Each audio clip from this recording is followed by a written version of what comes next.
presentation is already working. All right. So, good afternoon, everyone, and welcome to our panel, Solidarity, Self-Determination, and Feminist Foreign Policy in Repressive Contexts. Around the world, governments are increasingly adopting feminist foreign policy frameworks. Yet, important questions remain. What does feminist solidarity actually look like when women are living under authoritarian rule, facing conflict, repression, or political exclusion? How can international actors support women's struggles without speaking for them, instrumentalizing them, or reducing them to symbols? What is the role of feminist foreign policy when gender unequal forces are gaining political power and influence globally? Today, we will explore these questions through the experience of women from Iran and Kurdish regions of Iran and the neighboring countries, and through the lens of the woman life freedom movement and other feminist demands in the region. Our discussion starts from a simple premise. Women in the region are not passive victims waiting to be saved. They are organizers, political actors, negotiators, and leaders whose voices and demands must be central to any conversation about democracy, peace, and political transition. We will examine both the possibilities and limitations of feminist foreign policy and ask what governments, international institutions, and civil society can do to ensure that solidarity strengthens women's self-determination rather than undermining it. I am delighted to be joined by some very remarkable feminist political activists and who are truly inspiring in Iran and the region. We were hoping to have more representatives, but as you know, the travel regimes restricts. We cannot always have all the voices that we want to be, but you will see and hear from these wonderful women who have been all influencers in one way or another. We will start by Maryam Fathi, who is a Kurdish feminist activist and international representative of Qajar, the Society of Free Women of Eastern Kurdistan. Her work focuses on women's leadership, democratic participation, and transnational feminist organizing. And we will be later hearing from Negina and Mahdieh, and then Mona from Volum will join us later. I will, as I said, first start with Maryam to tell us a bit more about her experience with the Kurdistan and the Xinjiang Azadi movement, which inspired the Woman Life Freedom movement in Iran. Maryam, tell us a bit about this movement and how do you think it should inspire the feminist foreign policy the way it inspired other movements in the region, for example, and what kind of world does your movement intend to build?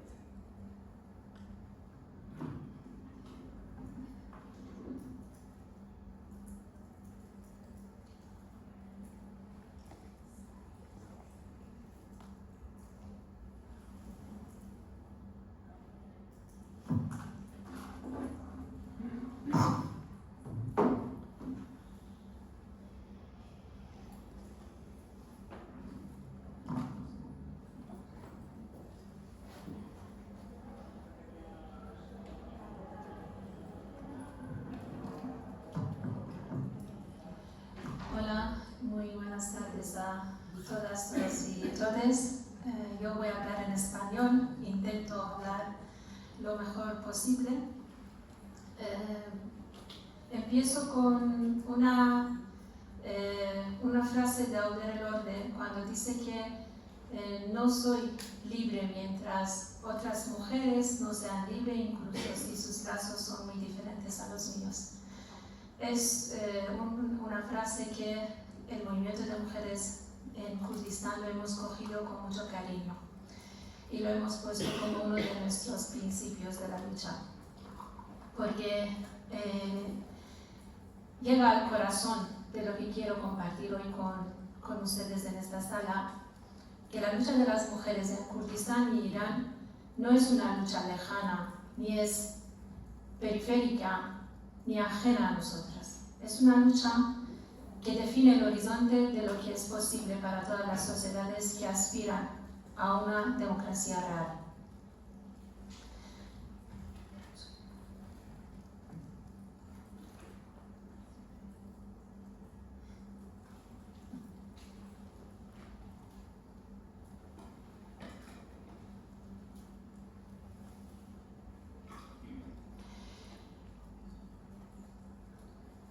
Cuando hablamos de las mujeres en Kurdistán o de las mujeres kurdas, muchas veces se piensa de que las mujeres simplemente somos víctimas de opresión. Aunque esta opresión existe y es muy brutal, pero hablamos de un movimiento constructivo, de un movimiento que tiene en sus manos un proyecto político alternativo, no solo de víctimas. En las 4 partes de Kurdistán, las mujeres han desarrollado una lucha basada en la teoría, la organización y la práctica, desde hace décadas. De hecho, hasta crearon una rama de la ciencia dentro de las ciencias sociales que se llama genealogía, la ciencia de la mujer y de la vida libre, creado por el movimiento de mujeres en Kurdistán. A través de la liberación de la mujer, tiene como objetivo la liberación de la sociedad y el establecimiento de una vida libre y comunal. En Irán, en el Rojhelat, lo que llamamos, que significa este de Kurdistán, la situación es distinta, pero igualmente determinante como otras partes de Kurdistán. Las mujeres kurdas están en la primera línea de la revolución de mujer, vida, libertad, que sacudió al régimen de los ayatollahs en Irán desde 2022, desde el asesinato de Jina Mahsa Amini. Ella era kurda, por eso no fue casualidad que el lema de las protestas surgiera del movimiento de mujeres en Kurdistán. Las mujeres kurdas han vivido históricamente una doble opresión como mujeres y como integrantes de un pueblo cuya identidad cultural, lingüística, política ha sido sistemáticamente reprimida. Precisamente por ello, cuando comenzó el levantamiento ya existían estructuras organizativas, experiencias políticas y una larga tradición de resistencia. Esta revolución no apareció de la nada, fue el resultado de décadas de trabajo silencioso, comunitario y colectivo realizado por miles de mujeres. En los últimos años se habla mucho del tema del velo obligatorio en Irán. El velo obligatorio se lo nombra como una cultura musulmana. El velo obligatorio no es una cuestión de modestia religiosa. Es una plataforma política de control. Es la manera en que el Estado teocrático inscribe en el cuerpo de las mujeres su autoridad, su capacidad de vigilar, castigar y definir quiénes somos la ciudadanía legítima. Empezaron con el cuerpo de las mujeres y terminó imponiéndoles leyes misóginas, como matrimonio infantil, como ley de testigo, como herencia, como poligamia, como pasaporte, y otras basadas en el ultrarreligiosismo. La violencia de género en Irán se convirtió en algo estatal, en las leyes estatales. Por eso, quitarse el velo de las calles de Teherán, de Kermanshah, de Sanandaj y el resto del país es un acto de instrucción política. Es decir, mi cuerpo no es territorio del Estado. Es una forma de autodeterminación en su expresión más concreta y más valiente. Lo que enfrentan estas mujeres no es solo discriminación, es discriminación múltiple e intersectada. Ser mujer, ser kurda, ser baluchi, ser árabe, ser azerí y otras identidades no reconocidas por el Estado-nación, ser en muchos casos de clase trabajadora, hablar una lengua criminalizada. La opresión nunca es unidimensional, por eso la respuesta tampoco puede serlo. Voy a hablar de mi organización, de Kejar. Nuestros principios, por qué trabajamos y qué es nuestro objetivo. Las mujeres durante siglos y décadas han estado y están en la lucha por una vida digna y libre. Y Kejar opera en esta parte de Kurdistán en condiciones de represión extrema. Su trabajo no es solo de resistencia, es de construcción. Hemos desarrollado estructuras de organizaciones comunitarias, formaciones políticas y conciencias femeninas entre mujeres que viven bajo un régimen que penaliza su existencia política y pública. Hemos articulado una visión de democratización que respeta la sociología de cada sociedad, su identidad, su historia y particularidades, pero al mismo tiempo nuestras demandas son universales, como la Convención sobre la Eliminación de todas las formas de discriminación contra la mujer de la ONU, trabajando para construir poder desde abajo, desde los barrios, desde las familias, desde las redes de solidaridad local para garantizar la democracia y los derechos humanitarios universales. Su papel en la revolución de Xinjiang Azadi no fue improvisado, fue resultado de años de organización silenciosa, paciente y profundamente política. Y cuando hablamos de coraje, debemos nombrar a quienes en este momento en las prisiones de Irán están resistiendo. A Zeynep Jalalian lleva más de 17 años en la prisión, gran parte de aislamiento, condenado a muerte y con la pena conmutida bajo presión internacional, pero sin libertad. Sigue resistiendo. Berisha Maradi, activista kurda encarcelada. Ella fue herida en la lucha contra el Estado Islámico en Kobane, enfrentando cargos criminalizadas exactamente lo que debería ser un derecho: organizar, hablar, existir políticamente. Barshan Azizi, trabajadora social y activista kurda, condenada a muerte.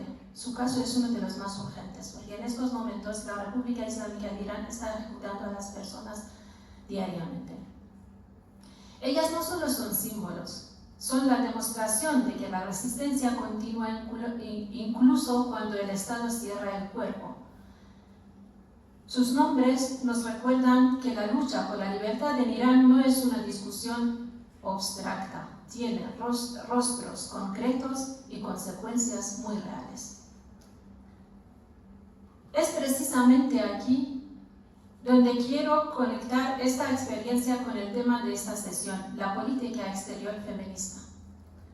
En los últimos años hemos visto cómo varios estados han incorporado el concepto de política exterior feminista a sus agendas internacionales. Sin duda, esto representa un avance importante. Reconocer que los derechos de las mujeres no pueden seguir siendo considerados un asunto secundario dentro de las relaciones internacionales.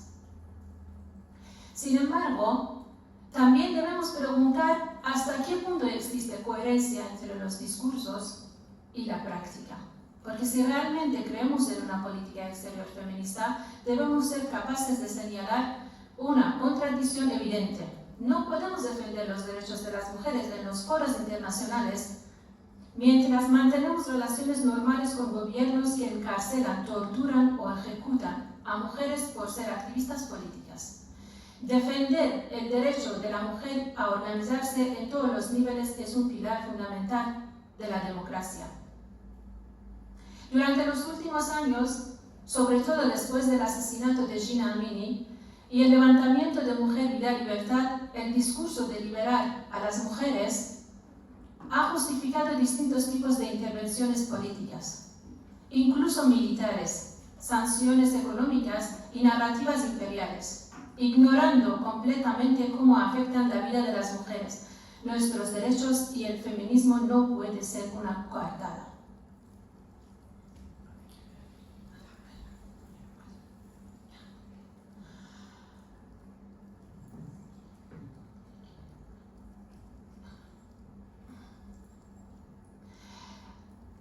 Además, se proyecta una visión liberal y del norte global del feminismo sobre contextos totalmente diferentes. Se ignora que las mujeres kurdas y las mujeres de Irán y Oriente Medio tienen su propia teoría política, su propia práctica, sus propias organizaciones e instituciones. No necesitan tutoras. necesitan que se levanten los obstáculos que impiden que su lucha prospere. Sabemos que entre la política de islamización de la zona, los intereses de crear guerras religiosas, los intereses geopolíticas y geoestratégicas, y los estados misóginos, tenemos que estar en la vanguardia de muchos cambios. Y estamos ahí, pero negociar con la República Islámica de Irán, reconocer al Talibán en Afganistán y los extriyihadistas en Siria no ayuda ni a las mujeres, ni a los pueblos, ni al mundo entero. Por lo tanto, las mujeres kurdas e iraníes necesitan una solidaridad que no sea simbólica, sino real. Como reconocimiento político explícito de los proyectos de autonomía democrática liderado por mujeres en la región. Como presión diplomático consistente, no selectiva, sobre Irán y otros actores que criminalizan la organización feministas en esta zona. Como espacios reales de diálogo donde las mujeres kurdas e iraníes hablen como sujetos políticos, no como casos humanitarios. Como coherencia interna, las políticas de seguridad, las ventas de armas y los acuerdos comerciales deben ser coherentes con el discurso feminista. Nuestra alternativa es muy estratégica. La lucha de las mujeres en Kurdistán e Irán es una de las experiencias más avanzadas de construcción democrática que existe hoy en el mundo. No como utopía, sino como práctica concreta, imperfecta, pero viva, bajo condiciones de expresión extrema. La pregunta que debemos hacernos como sociedades y como instituciones que nos llamamos feministas es si estamos a la altura de esta lucha, no como tutoras, como aliadas reales, porque en Kurdistán estamos hablando de confederalismo democrático y de una confederación democrática de las mujeres. Hablamos de que los estados se tienen que autodemocratizarse, que los pueblos tienen que un avance democrático. Por eso, la solidaridad internacional que necesitamos no cabe en una declaración. Cabe en decisiones políticas, en coherencia diplomática, en financiación sostenida y en el reconocimiento de que su libertad y la nuestra está conectada. Muchas gracias, Viviana.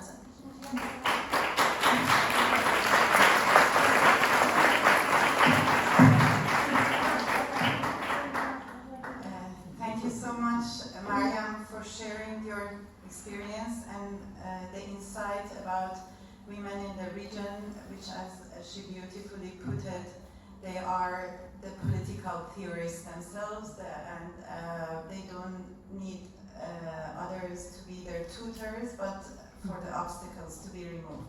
And that's, to summarize, what the main point you wanted to say about how you would like to see the feminist foreign policy. So, and I hope we will have time to come back to you with more recommendations later, but now I'm delighted to continue this panel with Mahdieh Godru and Negin Shirabai. Mahdieh Godru is an Iranian feminist activist, a researcher, democracy advocate, and former political prisoner whose work spans student movements, women's rights, social justice, and political participation both inside Iran and in exile. And also Negin Shirabai is an Iranian-British feminist, journalist, founder and director of Azadi Network. Her work focuses on democratic transition, coalition building, and strengthening women political leadership. Mahdieh and Negin are both members of the Central Committee of the newly founded Iran Freedom Congress, which strives for supporting democratic transition process in Iran. So I'd like to continue this discussion with a question posed to both of you, that how do you assess the current feminist foreign policy approaches towards Iran and the region, and what would a truly feminist movement-centered approach look like in practice? All right. Hi everybody, thank you so much for bearing with us and going through the technical problems and sitting here. I want to start with a hopeful story, but I cannot. So unfortunately, I'm going to start with something something sad or not beautiful that you are seeing. As someone who's been working in the Iranian space and have been in exile since 2008, one of the biggest things that comes to my mind is when someone is asking questions about how do you feel about the approach of foreign governments or different people towards your own country, I feel like I'm stuck in this world of racism that I cannot find a better word for it. And that's because every time there is a movement inside Iran or there is a situation that takes the attention from the outside world and people start talking about Iran, they put themselves in the position of judges of who the Iranian women are, what they're asking, and what they want. And that has been the ongoing problem for decades. The Iranian women, just to give you an idea, have been the first group that has been oppressed after the Islamic Revolution in 1979. And they were the first people who took to the streets on 8th of March on that year to oppose the regime. And they've been fighting on this every single day for their rights, for their control over their body. And the fact that we've seen our movements have been hijacked by some of the genocidal governments all around the world, or the governments who oppose those genocide, I'm going to name the Israelis, but the people who are opposing the Israeli policies are actually discriminating against the Iranian women as well. Because they're either pro the Islamic Republic or pro the Israelis. And that's not the divide that we're aiming for. That what we want is to rely on women like Mariam and brave women of Iran and their agency and their self-determination. And unfortunately, that has been lacking in the feminist foreign policy approach all around the world in different countries. One of the countries that has adopted that feminist foreign policy is Spain, and we are sitting here. And unfortunately, in recent months, we are seeing how the Spanish government, in the name of being against the war, is discriminating against the Iranian feminist civil society, because they even refuse to meet with the Iranian civil society and the feminist actors in the civil society, because they think if they're choosing one side, they're going against the other. And I think one of the jobs of us as feminist activists is to break that dynamic and build it from ground again. I'm going to be short. I'm going to pass it on to you, Matthew, because you've been seeing a lot of examples of that in your lifetime as well. And it's not the first time. We had the Swedish delegation going to Iran wearing hijab for years, or other examples. Hi everybody. After lunch isn't very easy to talk and sit here, I know, and that's why I appreciate you here. Let me start my word in memory of my sister who are in prison for freedom and justice. As Mariam mentioned, some of them, especially Pafshan Azizi, who are in condemned of death penalty just because of the try to help other women and try for make a better world. So I believe that feminist foreign policy has opened important conversations about gender equality, peace, and inclusion. However, it still faces a significant challenge often. Voices from Global South are subject of policy rather than equal partner in shaping it.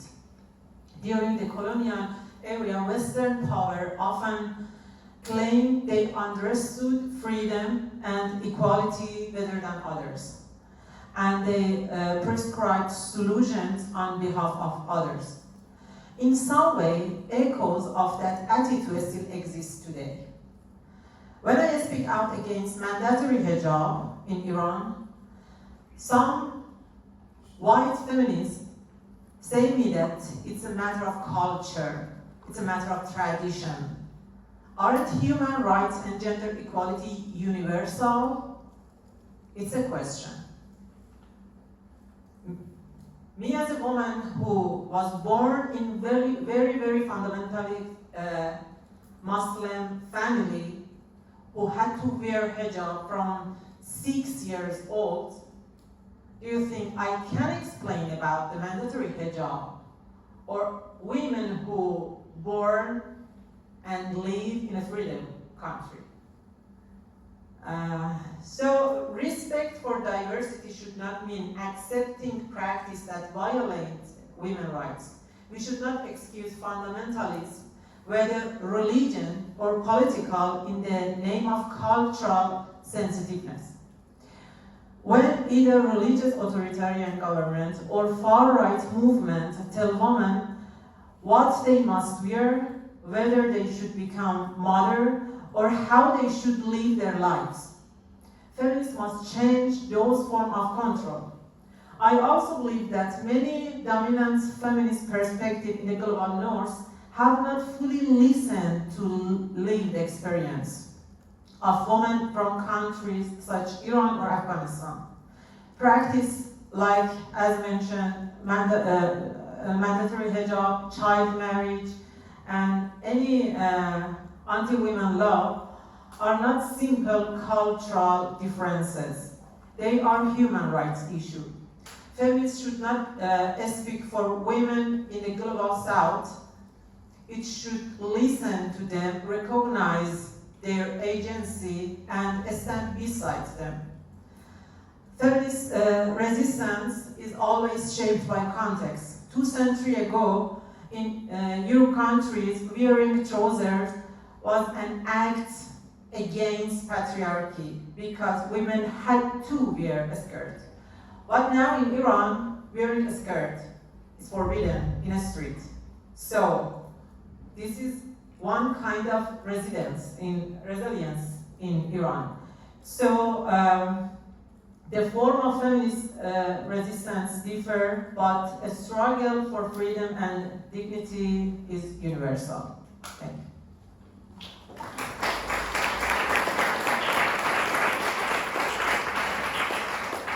Thank you both for your remarks. Nadine, I want to challenge you because you said not much hope, but she's one of the inspiring figures in Iranian politics that always, in the darkest days, also talks about hope. So I'm not letting you go. And I want you to tell us where is the hope and how do you see the future for the role of, and all your struggles for Iranian feminist power. How do you see the hope? So, yeah, that's true. I'm the most hopeful person in it, I think you will see in the Iranian diaspora. Because I do believe hope is like a light from the lighthouse in the middle of the ocean when your ship is wrecked and you lost your way and you see that light coming to you and you feel like, oh, I'm going there. And then it's dark again, really dark. But if you keep your course and continue, the light will come back. And then you're one step closer to that goal, wherever you're heading. So my approach to hope is like that. There are really dark times, as you can imagine right now. The time is one of the darkest times that the Iranian have been going through. Still, the access to the country is really limited. We know every day there's executions, a lot of our friends are imprisoned, so it's really difficult to continue. But also, I have hope because I'm here with these amazing women, and I know a lot of us this time, we're continuing to be on the same ship, continuing the same course, and the fight and the war and the battle that we're fighting on a daily basis. The daily resistance of the Iranian women that we are seeing both on the streets inside Iran and also in diaspora this time.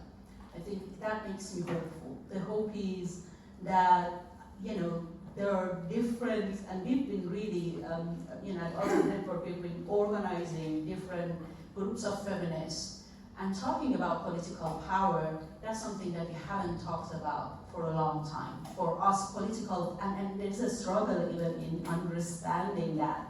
We're learning from the Kurdish movement much more than before, because for years there has been this massive divide between the rest of the Iranian community that has been under the Islamic Republic's propaganda and the Kurdish community and their struggle for freedom. So it's the first time that we are sitting next to each other in this massive congress. We call it Iran Freedom Congress. working together towards something that would include every single diverse group of the Iranian society. And it's not just about the Iranian society. We do believe there is a better way of living next to each other, no matter where you are, no matter where you're from, or what ideals you have in this new world. We are living in a pivotal time in history. It's a time of chaos, and I always say we should take advantage of this chaos. If we want to create a change, if we are feminists who believe in a long-lasting change that would fundamentally change the way we are living on this planet, I think it's our responsibility right now to take advantage of this chaos, to build a vision of this new world that we believe in, no matter of the obstacles that we are seeing out there. And I think the Iranian women right now, they're proving it to be every day, and that makes me really hopeful. Thank you. And Mahdi, you mentioned also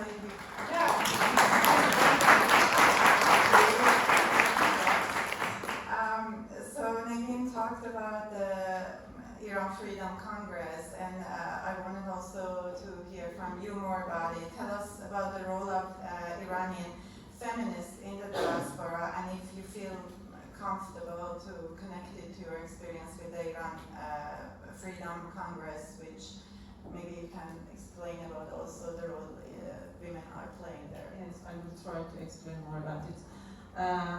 In fact, politics is still widely man situation and man-dominated position, even in democratic countries. Under authoritarian and totalitarian system, this problem becomes even more severe. In many cases, opposition movement reproduce some of the same pattern in the regime who are they against that. Centralization of power, patriarchy, and some kind of the central leadership. That's we even see now in some part of opposition in Iran. Despite this challenge, Iranian women have emerged as some of the most influential political leaders in organizations with the opposition. The Women Life Freedom movement marked a turning point. Since then, women participation and leadership in opposition politics have increased significantly. Today, women hold leading positions in many democratic oppositions. For example, women are majority of Central Committee in the Iran Freedom Congress. This is not only a symbolic achievement, it reflects a broader effort for introduce feminist values such as inclusion, participation, accountability, and equality into political leadership. We also saw the importance of feminist leadership during the recent war, because in some part of opposition think the war who start Israel and the United States against Iran can be make a democracy and can be feel free us against Islamic regime. But the feminist movement say we don't want Islamic regime, we don't want war at the same time. And we don't want to choose between our killers. So that's why the most avant-garde movement now in Iran is women movements, because at the same time we are against Islamic regime as a dictatorship government, and at the same time against any kind of war that Israel and United States make in our region. So we try to emphasize that war is not a way to make a democracy, and democratic change must build through civic participation, human rights, and social justice. And that's why I think that in the near future, that one day that we want to make democracy, that we start now, make a democracy in Iran, the women and the feminist perspective will be the way to make democracy for Iran future. And any other fundamentalist or far right belief cannot make a democracy through the war, through the sanction, or something like that. Thank you. So before going to our very special guest, turn to our special guest for closing remarks, I wanted to put a quick question to all three of you. If very quickly you can say that what recommendations do you have for countries that have adopted feminist foreign policy? If you can very quickly talk. Okay. Go I ahead. can say something. Don't be cowards.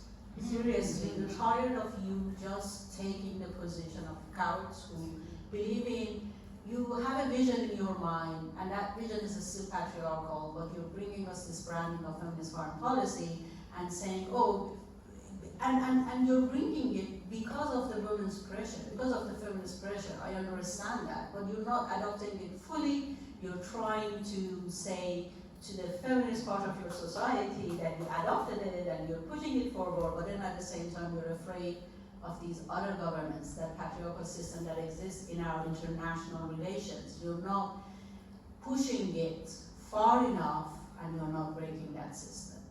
And until you do that, you're going to be stuck in this positioning. So if for example, the situation really wrong, you're going on a sitting, and I've said this too many times to different policymakers. I know no one is going to change their approach, but it's worth saying again. Every single time you're sitting on a negotiation table, you have to bring women. They already build their own power. They don't need you to build that power for them. They just need that chair so they can build their own table of power and create that change. They already are creating the change inside the government, inside the country. But every time they're pushing the system to the verge of collapse, you're stepping in and you're preventing that collapse. And that's your fault. So stop doing that. Thank you.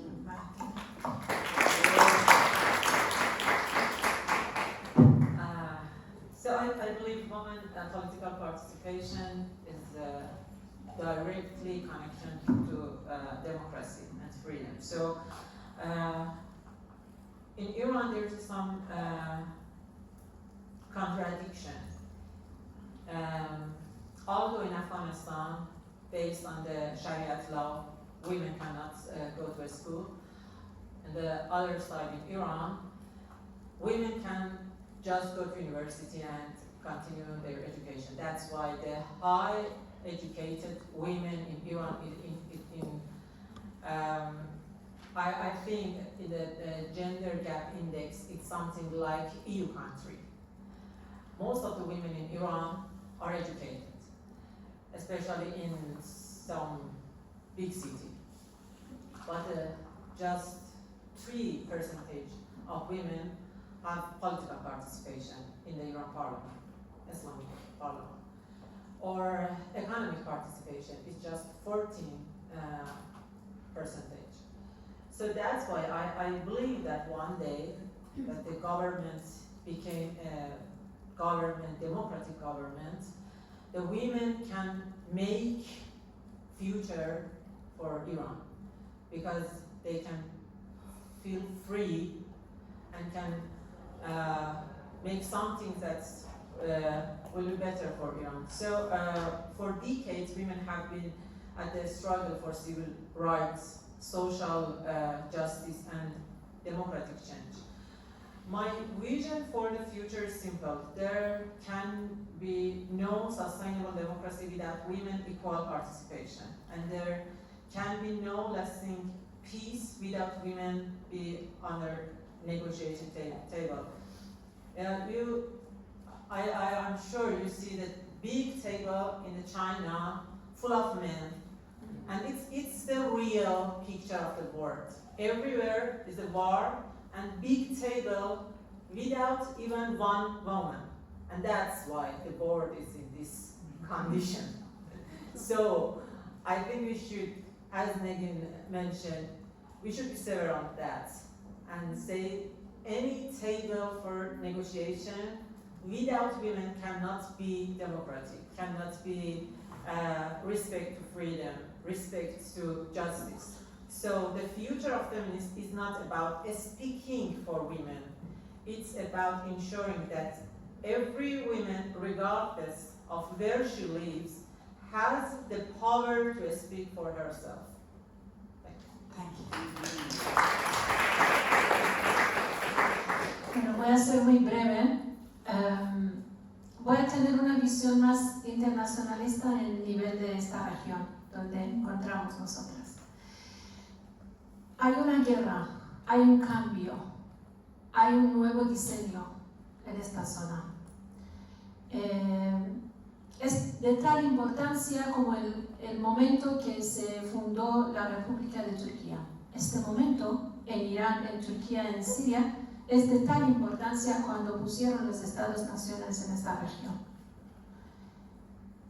Sin la democratización de Irán no vamos a tener democratización en el Oriente Medio, porque Irán es el corazón en esta zona. Es el primer Estado-nación moderno en esta zona. Tiene mucha historia, es multicultural, es un mosaico de naciones, de etnias, de religiones. Hay una lucha de décadas de mujeres, de trabajadores, de los pueblos, de maestros, de estudiantes, de ecologistas. Hay un movimiento social muy grande en Irán, que lleva años trabajando para hacer una autodemocratización. Y una autodemocratización en Irán es imposible sin tener en cuenta estas luchas. Solo negociar con los gobiernos no da respuesta, no garantía la democracia, aunque haya cambios en estos gobiernos. Por eso, el movimiento de mujeres en Kurdistán y Irán, que son la vanguardia de este cambio democrático, tienen que ser representantes, tienen que ser vistos, tienen que ser reconocidos como la vanguardia de esta lucha y de esta autodemocratización para que tengamos una paz duradera en esta zona, para que hablemos de una democracia. Y mañana, cuando dirigentes del gobierno vienen aquí, yo no estaré aquí, pido que nos escuchen y que escuchen la voz del pueblo, de las mujeres, porque nosotras no estamos al lado de ninguna parte de estas guerras que están creando en esta zona, ni somos con los grupos fundamentalistas. Estamos luchando contra el patriarcado y lo estamos luchando con sangre. Por eso es importante, cuando ellos negocian, cuando van a las Naciones Unidas, cuando hablan con sus gobiernos, cuando el Ministerio Exterior va a escuchar lo que se ha debatido en estas mesas, nos escucha a nosotras porque somos quienes escribimos el futuro en esta zona. Los gobiernos van y vienen, pero nosotros estamos aquí y estaremos ahí luchando para una democracia real con la liberación de las mujeres. Muchas gracias.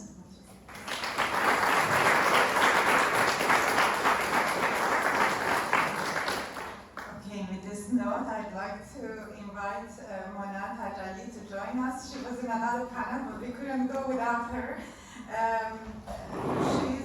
Mona is a scholar and a practitioner of transnational feminist mobilization and solidarity, currently serving on the board of Women Living Under Muslim Laws, which volume has a special place in my heart, because I always, if anybody asks me how is true solidarity, I always say, see how volume is doing that. I remember from maybe 2 decades ago when we were having the campaign against Stop Stoning campaign in Iran, which was quite complicated because we are always in this crossroad, not to get into the colonialist rhetoric of the West at the same time dealing with our authoritarian regime. And this third way is always a challenge for independent feminists, as you also heard from my fellow panelists. So this organization has always been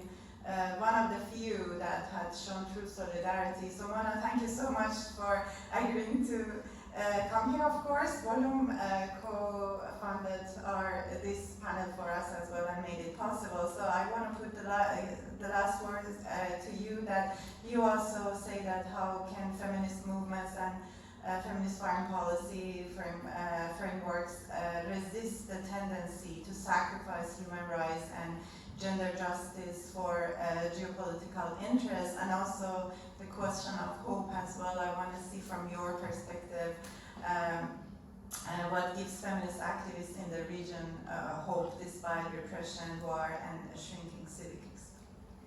Thank you everyone. Thank you for your patience. Thank you, dear Sanam, for those remarks. I also wanted to just start off by saying what an honor it is for me to serve alongside such strong, amazing women. Every single one of the individuals that you see here have paid a price for being here right now, ranging from intimidation, harassment, imprisonment, including solitary confinement. Their families have not been safe. So when I mentioned in the other panel that we need to recognize the leadership of women from the region because their personal experiences have actually equipped them with very essential ways of knowing not only what their needs are, but also what the needs for the larger society is. This is the example of that. So I consider them, in the literature, we call these critical actors. Basically, that's just jargon for change makers, transformative agents, those individuals who really need to be in the leadership role versus just being included or just symbolically being nodded at. Nadine, I wanna echo what you said with, like, you know, it's time for feminist foreign policy to no longer be empty words, but to actually see some of that some of that action. So I think that is the example that we see ahead of us, and the Iran Freedom Congress is a really good example again, where we talked a lot about, again, how do you push for feminist agendas from within a historically sort of patriarchal institutionalizations. As I said, like our parliaments, any other institution has been, has the DNA of sort of male-dominated spheres.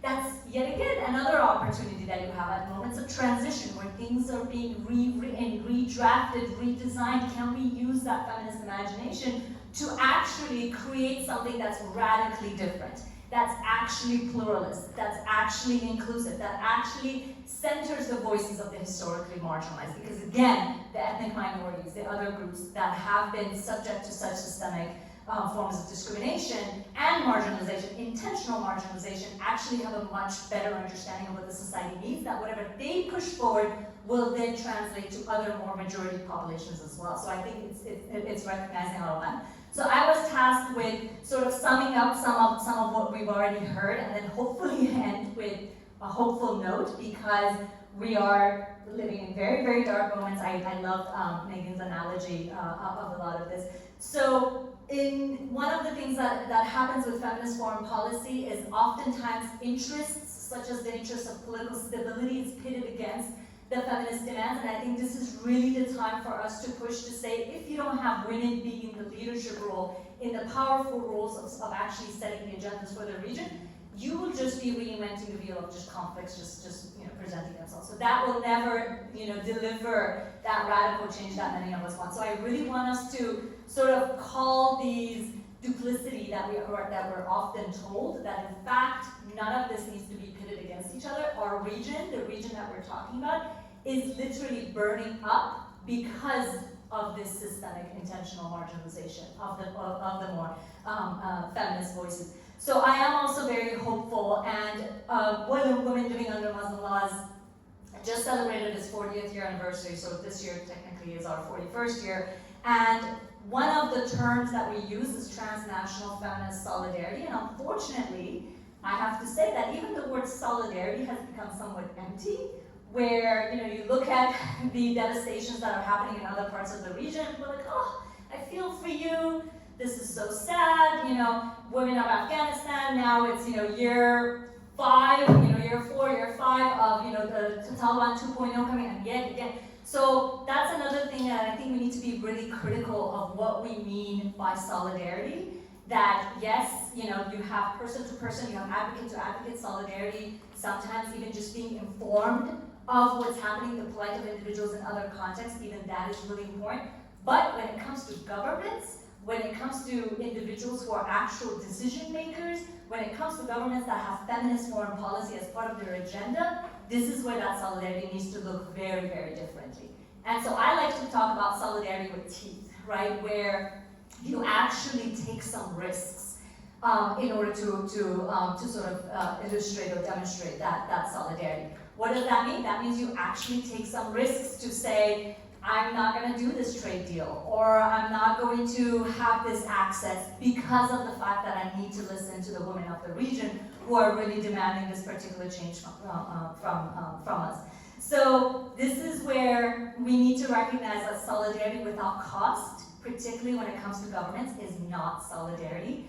We've been hearing all morning about the fact that the right wing, the religious fundamentalism, the conservatism that we're seeing is happening transnationally. This is again the time for that transnational solidarity to again come with much more forceful, proactive notion.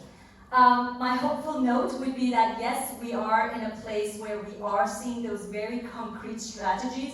The women that you see here, particularly those who are restructuring those institutions in their own imaginative politics, in their own very radical, sort of different understandings of what institutions should be, they're doing their homework.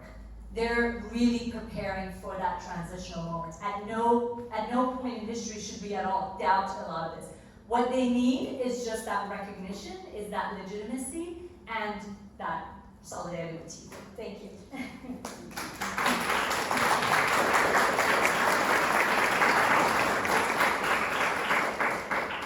So we really wanted to have a time for Q&A as well, but there is not much left. But I think we have 5 minutes. If there is any questions, 1 or 2 questions, I think we can get 1 or 2 questions if you want. Otherwise, we can have the break and then you talk to, actually we only have 2 minutes. Okay, so I guess we have to close, yeah. So thank you so much. Thanks to our panelists and thanks to your time and patience to listen to this important conversation.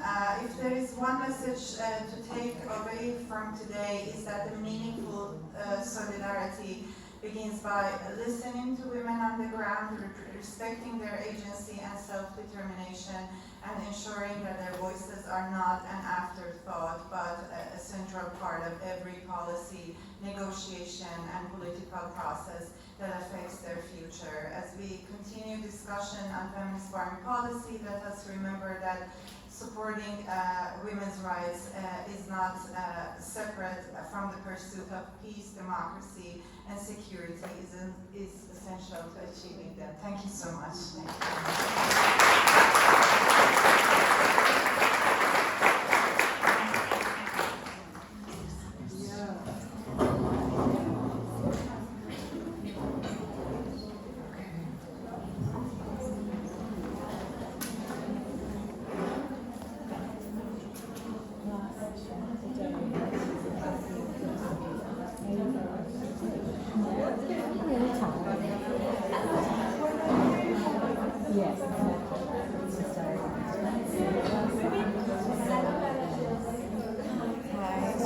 Wonderful. Thank you so much for coming to the panel. I actually give you my card. Okay, sure. And if you have one, that would be great as well. Okay, I have an old card, but I'll write my email for you. Let me just. So I lead the